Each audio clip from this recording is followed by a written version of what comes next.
by Devdutt Pattanaik, and I personally have learned a lot. Basically, this book is divided into 12 lessons on how to become rich.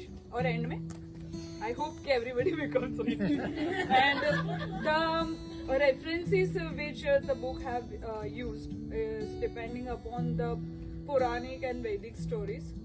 जिसको read करके मुझे भी बहुत मजा आया और मुझे बहुत कुछ सीखने मिला about the not I won't say about the religion but about the thought process कि कैसे उनको रिलेट किया है इस चीज में. So the first lesson is wanting to be rich is normal, क्योंकि वी ऑल कंसिडर के अगर हम किसी को बोलेंगे कि I want to become rich तो कोई भी ऐसे ही बोलेगा कि या शी इज ग्रीडी या वैसा. तो इसमें it is related to hunger. To become rich is like wanting something. You want hunger, you want food, you want clothes, you want घर. तो it is the process. तो उसको कैसे relate किया है the god Shiva से. The god Shiva उन्होंने सब त्याग दिया था. उनको मोक्ष चाहिए था तो उन्होंने त्याग दिया था. तो हंगर त्याग दिया. तो अगर हंगर नहीं है, अगर तुम खाना नहीं खाओगे तो तुम लाइफ बना नहीं पाओगे. उनका रेफरेंस ये है कि अगर तुम खाए तो क्रिएट कैसे करोगे. अगर तुम बैठ गए, तुमको मोक्ष चाहिए, वो पर्वत पे जाके बैठ गए थे और उन्होंने बोला था कि मुझे मोक्ष चाहिए और मुझे हंगर का ये नहीं है, वो खाना भी नहीं खाएंगे, वो कुछ नहीं करेंगे. तो Shiva after losing hunger he destroyed his craving for Lakshmi. तो hence craving for life. To recreate life, to recreate the world, Lakshmi had to be sought. Hunger was needed. तो उसमें क्या हुआ? Once Parvati called him destroyer. क्योंकि अगर वो hunger को destroy करेंगे ना, उसका मतलब वो क्रिएशन को डिस्ट्रॉय कर रहे हैं. उसका इनडायरेक्ट मतलब ये है. तो इसलिए आफ्टर मैरिंग पार्वती वो जो डिस्ट्रक्टिव फेज था वो प्रोडक्टिव फेज में आ गया. तो इसलिए पार्वती को मंगला भी कहा जाता है, क्रिएटर ऑफ फैमिली. तो यहाँ पे हंगर को वांट या तो जो नीड है उसको दो चीजों में डिवाइड किया है. जैसे हंगर एक होता है लक्ष्मी आने से हमको प्लांट है, एनिमल है, वेल्थ है, मिनरल, गोल्ड, कैटल, फूड, ये सब हमारी लक्ष्मी है. इसमें दो चीज है. अगर हंगर की नीड है आपको तो आपको खुशी महसूस होगी वो करके. अगर हंगर की आपको ग्रीड है तो वो झगड़ा क्रिएट करेगा. ये लेसन का ये था. So wanting to be rich is normal. वो हंगर चाहिए ताकि हम संस्कृति को आगे बढ़ा सके. उसमें ये था. Second chapter is how do we earn money. So इसका रेफरेंस लिया है गॉड ब्रह्मा से. There is in this world there is always an exchange of things. हमारी दुनिया में भी और जो गॉड की दुनिया है, जो हम है यजमान और गॉड जो है वो है देवता. अब यजमान और देवता एक प्रोसेस करते हैं जिसमें ये सब एक्सचेंज होता है. वो प्रोसेस का नाम है यज्ञ. हम हमारे घर पे यज्ञ जो करते हैं, व्हाट इज दैट बेसिकली. उसमें ऐसा है कि यजमान क्या चाहता है, वो देवता से मांगता है आई वॉन्ट दिस या आई वॉन्ट दिस, और देवता उसको बोलेगा अगर मुझे तुम्हारा यज्ञ पसंद आया, अगर तुम जो ऑफर कर रहे हो मुझे पसंद है तो मैं जो तुमको देंगे जो मेरे पास है. सो यज्ञ का मीनिंग ये है.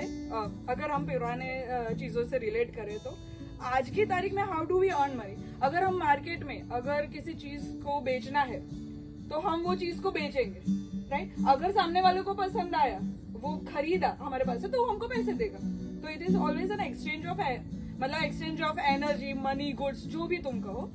तो that is how we earn money. Lakshmi is constantly moving from one side to another, right? In adharma, Lakshmi is held captive by one and distributed sparingly, giving rise to quarrels and discontent. To earn money, sensitive to hunger of customers and providing them with goods and services they want, they give due as return. So that is how we earn money. In modern days, Yajman is seller. He gives good and services, then he must get paid. तो reference यहाँ से आया. तो how do we earn money by doing some work. या तो तुम service कर रहे हो, या तुम कुछ बेच रहे हो, या तुम कुछ प्रोडक्ट कर रहे हो. Now the third chapter is how do we lose money. इसमें इंद्र देवता का एक रेफरेंस है यहाँ पे. इंद्र देवता is meant to be a very proud देवता, जिनके पास सब कुछ था, but he was very proud of himself. उनको ऐसा था कि मुझे कोई रिप्लेस नहीं कर सकता.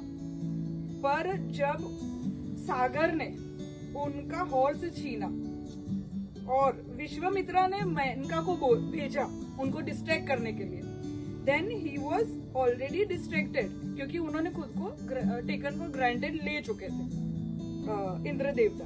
तो eventually he lost control over rain. और बृहस्पति है उनका एडवाइजर, उन्होंने उनको कर्स दिया था कि he will be soon replace by other. ये एक कहानी का रेफरेंस लिया है. वो in reality the Sagar is new talent whom we fear. अगर मार्केट में हम बिजनेस कर रहे हैं, अगर कोई नया आ रहा है तो हमको डर लगेगा. अगर हम खुद को टेकन फॉर ग्रांटेड लेके बैठे तो वो नया जो है वो सून ही विल बी रिप्लेसिंग ऐसा. तो Vishwamitra is customer who doesn't want her service. वो सिर्फ ज्ञान दे रहे हैं, एडवाइस दे रहा है, उनको हमारी सर्विस नहीं चाहिए. And for them we have to use new marketing strategies like deals and discount. जिसको हमारा सर्विस में कोई इंटरेस्ट है, जिसको नीड नहीं है, उनके लिए हमको न्यू स्ट्रेटेजीज अपनानी पड़ती है, डिस्काउंट वगैरह टू अट्रैक्ट हिम. तो how do we lose money का सारांश ये है कि don't take money for granted, don't take business for granted. Now You have time, 3 minutes. Fourth chapter is who pays our bills. We have to pay our own bills. When other people pay our bills, we are in debt of them. अब डेब का reference लिया है अगस्त्य से. Agastya he wanted to become like Shiva. उसको ऐसा था कि मैं सब त्याग के मुझे शिवा जैसा बनना है. तो पर उसने एक सपना देखा. जब वो यज्ञ कर रहा था तब उसने सपना देखा कि उसके एंसेस्टर्स उल्टे लटके हैं यज्ञ वो सपने में, और वो बोल रहे कि तुझे हमारा डेब चुकाना है. एंसेस्टर्स का डेब कैसे चुकाना है? पीढ़ी को आगे बढ़ा के. अब उसको शिवा जैसा बनना था, तो वो पीढ़ी को आगे नहीं बढ़ा, वो सब त्याग रहा था, पीढ़ी को आगे नहीं बढ़ाएगा. तो ही was already in depth of his ancestors जो उसको बोल रहे थे. वो शादी करने के लिए वो एक अतापी एक किंग है और उसकी बेटी है लोपामुद्रा, उससे उसकी शादी हुई थी लेटर. तो उसके पास गया तो उन्होंने बोला कि अगर मेरी बेटी से शादी करनी है तो तुझे इतना इतना सोना लाना पड़ेगा. तो अगेन वो अपने वो शादी के लिए सोना लेके आया, पर वो सोना जिसके पास से लाया वो उधर डेब्ट हो गया. सोना लाने के लिए उसने जिसको खाया उधर उसका एक और कर्जा हो गया कि मैंने इसको खा लिया. तो मतलब ऐसा है, इसके कहने का मतलब ये है कि अगर हम खुद अपने बिल नहीं पे करेंगे तो हम हमेशा डेब्ट में रहेंगे. अगर हम अपने पेरेंट्स के पास से लेके हमारे बिल पे कर रहे हैं, अगर फ्रेंड्स के पास से लेके कर रहे हैं, तो we'll always be in debt or this cycle goes on. So we have to pay our own bills. Now the fifth chapter is how do we save money. इसमें एक मंत्र है जो सबको पता है, 10-20% we have to save or even 50% अगर capacity है. Rest to pay bills, debt and have fun. उसमें इस चैप्टर को मैं शॉर्ट में बताऊं तो इसमें ऐसा है कि सेव फर्स्ट स्पेंड लेटर. तो आमदनी अट्ठानी खर्चा रुपया नहीं होना चाहिए if you want to save money. 6th chapter है why do we grab money. पुराने जमाने में ऐसा होता था, people use to kill each other for plants या कैटल, और वैसे वो पैसे कमाते थे और घर चलाते थे. In Mahabharata also Krishna help Pandavas to defeat Kaurava. क्यों? क्योंकि उन्होंने उनका लैंड ले लिया था and they refuse to give it. तो Krishna help Pandavas to appreciate real role of kings, not to enslave people, exploit, but to protect and create opportunities. So the point is create opportunities, don't steal. How do we manage money? Prithu has two advisors. Prithu was जो अर्थ था, जिसको हम पृथ्वी कहते थे, उसका रक्षा करने के लिए पृथु को भेजा था. इसलिए वो पृथ्वी की रक्षा कर रहा था, इसलिए वो पृथु बना. उसको गोपाला बोला लेटर, क्योंकि अर्थ को गौ माता से कंपेयर करते थे और जो गौ माता की रक्षा कर रहा है वो गोपाला है. ये कहानी का रेफरेंस ये है कि प्रीतु के पास 2 एडवाइजर थे, बृहस्पति और भृगु। बृहस्पति ने हमेशा held on to certainty of past and Bhrigu projected the uncertainty of future. I have 2 more chapters cut short करके। तो इसमें ऐसा है कि how do we manage money में अगर आज के टर्म्स में हम बात करें तो it is on accounting. Accounting में ये है कि हमको हमारे पास्ट, जैसे पास्ट मंथ में या पास्ट साल में कितने एक्सपेंसेस हुए, कहाँ हुए, वो हमको पता होना चाहिए। और फ्यूचर में हम क्या करने वाले वो पैसों का, वो हमको पता होना चाहिए। अगर हमको पता नहीं है कि हमारे बिजनेस में लास्ट मंथ में कितना लॉस हुआ, कितना फायदा हुआ, तो वो अकाउंटिंग हमारा फेल हो जाता है। तो how do we manage money is accounting, by accounting. Planning without accounting is wishful thinking, not a goal. इस चैप्टर का मेन ये था। Now why can we never avoid taxes? In dharma king taxes rich to create opportunities for poor, and in adharma king taxes rich for his own pleasure. ये 2 बातें बोली है। And we cannot avoid taxes as long as we share each other, we share earth with other people, and as long as we cannot give food away voluntarily to those who cannot feed themselves and others.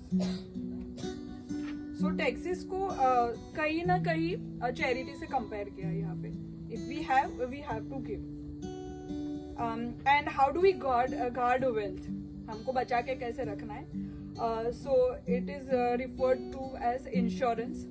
कि आपके पास insurance होना चाहिए। After that we guard our wealth only if we have prepared a clear will when alive. So ये होना चाहिए। Now how do we attract money?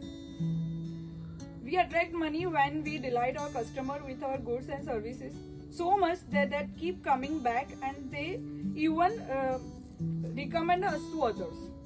So that's how we attract money.